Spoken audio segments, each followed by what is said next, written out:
Good, glorious day. I'm David Morgan, and I'd like to share with you some of my experiences at Pearl Street when I was visiting over the last couple of years in the memory care unit. But before I do that, I'd like to do a little experiential experience. And before I do that, I'd like to take a couple deep breaths, and you're welcome to join me if you want. So I'm going to take a deep breath in and let it out.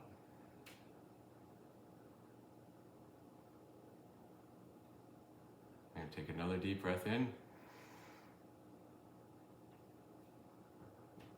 let it out.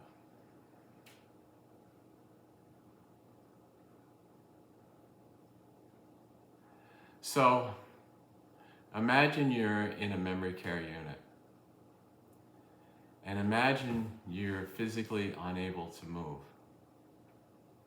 And imagine this could be you. Imagine you are in this recliner chair with blocks to keep you from moving your head too much, kind of stripped. Basically, you can't move at all, and you kind of sit like this all day long. Now you can barely speak, but imagine you like that. Now, put yourself in that chair. And imagine that you're staring at this wall. Nobody's around, you can hear baby background noises. And imagine you stay at this wall for, I don't know, over an hour, more than once, several times.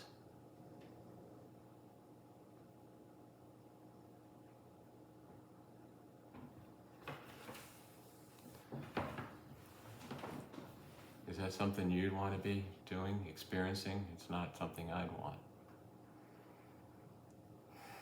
But sadly, I saw that happen more than once, more than twice, several times at Pearl Street. So the story for Pearl Street is that they have an upstairs, which is the residence for the people that don't need the memory care, and then they have the downstairs. And the downstairs, when I was with a friend whose mom was in there, they didn't show us the downstairs that I recall.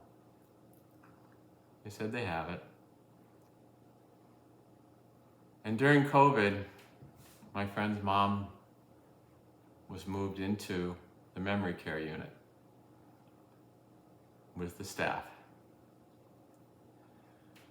Now, I'm not here to address the upstairs, because the assisted living at the upstairs, right in Pearl Street, is pretty nice. The staff, for the most part, seem pretty nice. People do like it there, for the most part. My friend had actually moved from a different assisted living place in Burlington simply because she'd had some challenges with some of the people there. And this was also closer to my friend's home.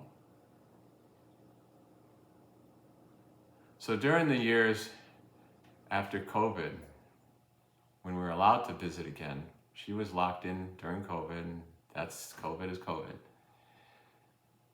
So the few years that I was able to visit after COVID, I'd go in usually around 4, a little bit after. And very often, I wouldn't see necessarily the main management staff downstairs. It seemed like Pearl Street went through many managers. And I'm not to blame that per se, because it's very hard to get help, and I understand that. But over the few years that I knew and spent time in the memory care unit, there was a lot of changeover. People would tend to last maybe 6 months or something like that. It's a tough job, I guess. I think it is. So during that time, I would just observe. And I can't say all things about the staff. Some of the staff down in memory care were great. But I also felt that after the management would leave, things seemed to get lax. In many cases, not always. And that's when I experienced some of the things that I didn't feel were the way I want to be treated. I saw one of the staff pick somebody up by their diaper to push them over on the chair because the person wasn't behaving. I'm sure they were frustrated. Maybe that's the way you're supposed to do it. It just didn't sit right. And then I saw what I experienced with the wall from more than one person. Why wasn't that person included with the group? I imagine this person would have wanted to. I know I would have. How about you?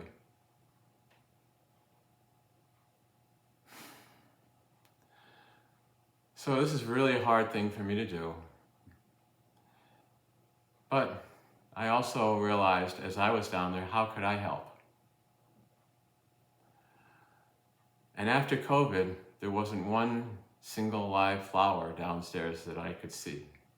So for the 2 years, I would bring in cut flowers the first year, orchids the second year, and bring them down to the memory care.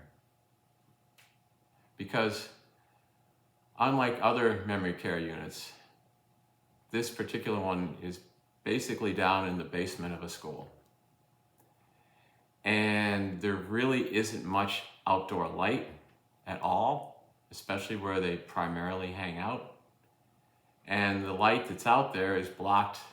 You can't even see nature except for a little bit of a bush and a fence. So I felt it was depressing, and so did others. I can compare it to some other places, but my goal was to help the people that I became friends with. The people down there, the good staff, and the residents all appreciated my visits because I was able to just simply come and share some love. And after 2 years, when my friend passed recently, I tried to connect with Pearl Street. And I provided them a page and a recommendation to add plants, to add even a house pet, a dog, which Alzheimer's people graciously love in many cases, maybe all, but there's lots of evidence to do that. I researched how could we improve the quality of the memory care unit down in Pearl Street. And I provided a win-win-win-win. The YMCA, when I talked about how it was kind of depressing down there, and offered to have their preschoolers produce cards to give to the residents downstairs in the memory care unit, just something to cheer them up. I at one point talked to the director of the downstairs, and she seemed interested. But then, numerous times afterwards, she never contacted me. And I reached out to staff of LCB, to the management of LCB, to many people within Pearl Street, the manager, several, I don't need to name names. And it's been very unresponsive. And on top of that, a few Thursdays ago, not that many, it's growing, I went to go back to water the plants and bring another plant. And I wasn't allowed to be in it because I guess my friend had passed. So I don't know what the COVID policies are.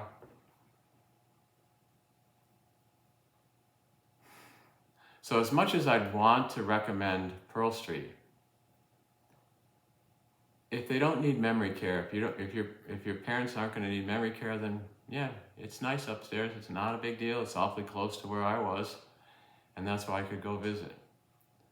But I can't. I recommend the downstairs unless something is the case where you live so close to it, and like very few people visit the family on a regular basis. In that case, you can keep tabs on what's going on, and I'm sure your family would rather be with you than not, period. I'm still sending texts. And what do I have to compare with this? I'm starting to look. I was talking to another friend, and they said the same thing happened to them as far as not being told about their memory care unit, which wasn't as nice when they found out later. And I went across, close to where I live, to Artis, and I saw how bright and cheery it was with flowers. And then I was talking to a friend of mine, Dan, who talks about this place out in Sterling.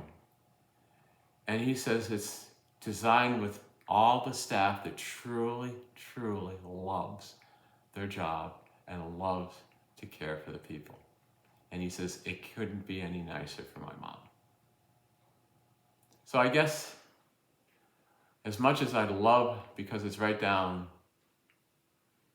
the street, and I'm a big fan of my town of Reading, I love for them to make the changes. I recommended that they get a dog. I recommended that they get a big fish tank and that they get flowers on a regular basis. All these things were researched to prove, and the research proved that they helped Alzheimer's, they helped the staff, and they actually save money because there's less turnover in staff and patients. But I got no response. So I'll leave your decision up to you. But if I were you, I'd recommend shopping around. Thanks for listening to this long video. If you want to know more about me, just go to my website, allone.org, allone.org. I'm here to spread love. I am doing this as an advocate for the residents down in Pearl Street. Many of them are gems. They know me by sight. Several know me. And I really miss not seeing them. I really do. And I'm sure they miss it more. It was such an easy thing to go in there at any time, whenever you want, and just share some love. And they soaked it up.